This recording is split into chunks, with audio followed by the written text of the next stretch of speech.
Avenois News, bonjour. Comme promis, ben, on continue à suivre la grève du lait ici en Avenois.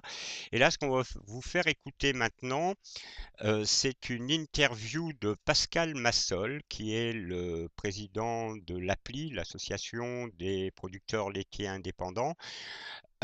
Pascal Massol, qui est producteur de lait dans le sud-ouest de la France, et que nous avons joint ce matin à 11 heures au téléphone. Et c'est ce que je vous invite d'écouter maintenant. Allô? Oui, monsieur Massol? Oui, Oui, Gérard Lemaire, c'est moi qui vous ai appelé tout à l'heure pour la petite interview pour ma web TV. oui. Voilà, je voulais d'abord savoir, l'appli est une jeune association, elle compte combien d'adhérents actuellement en France? Je sais pas. Je sais pas, les adhérents. On aurait entre 30 et 40 000 sympathisants dans les producteurs de lait. Ah, ok, ouais, c'est quand même pas mal, quand même, pour une jeune association. Et c'est la moitié des producteurs de lait nationaux. Hein. La grève du lait, elle a démarré il y a quelques jours, et comment est-elle suivie en France et dans les autres pays européens? On a des chiffres actuellement à l'heure d'aujourd'hui? Oui, a priori, elle serait suivie entre 30 et 40% en France. Et les chiffres montent, ça c'est clair. Et donc, elle a démarré en Allemagne et ça part bien. Elle est forte en Belgique et au Luxembourg. Donc, je vous dis conditionnel, elle démarrerait aux Pays-Bas. Oui. Elle a démarré en Italie, en Autriche. Elle démarrerait en Suisse aujourd'hui. Hein. Donc, relativement bien suivi quand même. Ah oui, oui, oui, non, c'est au-delà de nos espérances, hein, parce que c'est difficile de mettre un gros mouvement en place comme ça, c'est pas simple, hein. Vous avez conscience quand même que cette grève du lait, ça va faire trace dans l'histoire. C'est la première fois, c'est pas la première fois que les agriculteurs font grève hein, pour revendiquer, faire leurs demandes.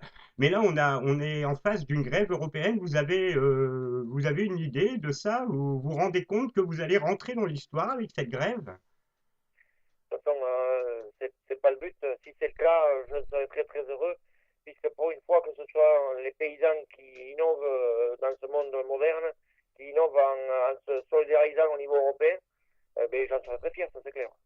Ouais. Combien faudra-t-il de temps à peu près hein, pour qu'on ait les premiers effets de la grève sur la grande distribution, par exemple?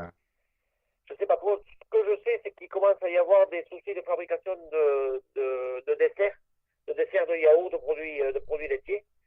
Ils commencent à avoir des problèmes de fabrication puisque ce sont des produits qui sont périssables et ils ne peuvent pas les produire trop à l'avance. Par contre, pour ce qui est du lait UHT, tout ça, je pense qu'il n'y a pas de problème parce qu'ils avaient prévenu et donc ça fait presque un mois où ils font beaucoup, beaucoup de lait en brique.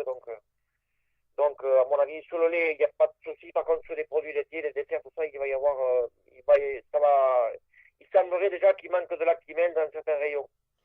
Est-ce que vous ne croyez pas, ce qui ne serait pas possible, par exemple, au niveau de la Suède, qui se fasse livrer par les Suédois, par exemple? Non.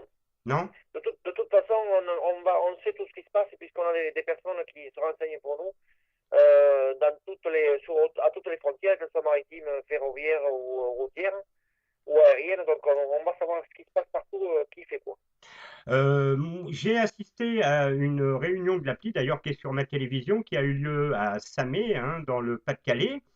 Oui, Et le mot d'ordre quand même de l'appli, c'est de ne pas pénaliser le consommateur, les automobilistes, en faisant des blocages, en faisant, je dirais, des actions musclées.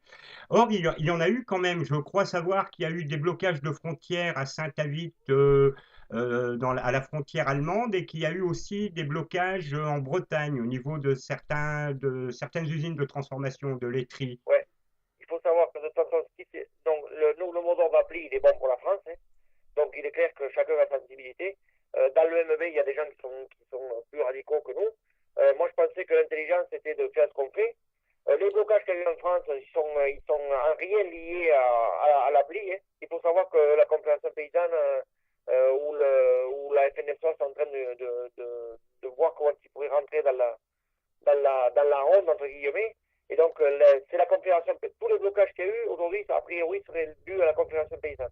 Ok, Et nous, ma il est, dernière. il est clair qu'on va rester pacifique, au moins pour un temps. Ça veut dire que si à la fin de la semaine, on n'a abouti à rien, mais je ne peux pas croire que l'intelligence du mouvement n'amène pas des solutions rapides. Ma dernière question, là, qu'est-ce que vous pensez justement de la position prise par les syndicats agricoles comme la FNSEA ou la FDSEA qui a priori suivent pas trop le mouvement, quoi? Moi, ça fait au départ, en novembre 2008, quand j'ai commencé, j'ai interpellé les syndicats, je leur ai dit, messieurs, en 2009, ça va être une catastrophe, il faut se mettre au travail tout de suite, sinon ça va être une catastrophe. Et donc, j'avais demandé à tous les syndicats officiels de se prononcer s'ils étaient prêts à entamer quelque chose de ce style-là ou pas. Et donc, la FNSEA m'a répondu négativement. Et donc, ils pensaient que c'était un petit mouvement qui avait aucune survie possible. Et aujourd'hui, ben, ils ont mal estimé au départ. Et ben, aujourd'hui, c'est difficile pour eux parce que ils sont syndicats majoritaires, ils sont responsables de tout ce qui se passe, de toute la politique agricole française et européenne. Et donc, ils se trouvent désapprouvés et ils ont du mal à communiquer favorablement. Ok. Eh bien, écoutez, Monsieur Massol, je vous remercie beaucoup de cette petite interview, hein. Cette émission est maintenant terminée. Je vous remercie de l'avoir suivie. Nous continuerons à suivre cette grève du lait. Le prochain rendez-vous est fixé vendredi sur le marché d'Avennes-sur-Helpe où les producteurs de l'Avesnois vont procéder pour la troisième fois, je crois, à une distribution gratuite. Ça nous donnera l'occasion également de faire un micro-trottoir et de voir un peu ce que pensent les consommateurs de cette grève, comment ils la voient, comment ils la ressentent. Voilà, je vous souhaite de passer une bonne journée. Je vous dis à bientôt, peut-être.